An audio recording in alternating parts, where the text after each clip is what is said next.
Ursula von der Leyen, a également ajouté que ce sommet avait donné lieu à une discussion très franche. On sait ce que cela veut dire en langage diplomatique. Alors, qu'est-ce qu'il en sort? Eh bien, les Européens et les Chinois sont d'accord pour dire que la guerre en Ukraine est une menace pour la sécurité mondiale et aussi pour l'économie mondiale. Les Européens ont demandé aux Chinois de se mouiller, ce qu'ils n'aiment pas trop, et d'aider à mettre fin à la guerre en Ukraine. Et pour les Européens, le meilleur moyen d'y arriver, eh bien, c'est de ne pas vendre des armes à Moscou et surtout de ne pas aider économiquement la Russie, ce qui équivaudrait en quelque sorte à contrer les sanctions européennes et à prolonger la guerre. Alors, est-ce que les Européens ont obtenu des garanties de la part de Pékin? Eh bien, non, a avoué Charles Michel, mais en fait, personne ne s'attendait à ce que de grandes décisions soient annoncées à l'issue de ce sommet. Ce sommet a surtout permis aux Européens de faire passer des messages en espérant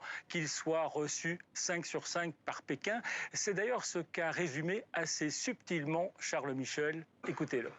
Nous espérons, comme je l'ai dit, nous espérons que nos arguments, qui ont été répétés avec conviction, avec force, ont été et sont entendus du côté chinois. C'est ce que nous espérons. Et nous indiquons bien, je l'ai dit, et la présidente de la Commission l'a dit également, nous espérons bien que la Chine prend aussi en considération l'importance de son image internationale et l'importance de la relation économique entre la Chine et l'Union européenne. Pour donner un indicateur, 15% des exportations chinoises sont destinées au marché européen, alors qu'à peine 1% ou 1,5% est destiné au marché russe. Merci Paul pour ces précisions depuis Bruxelles.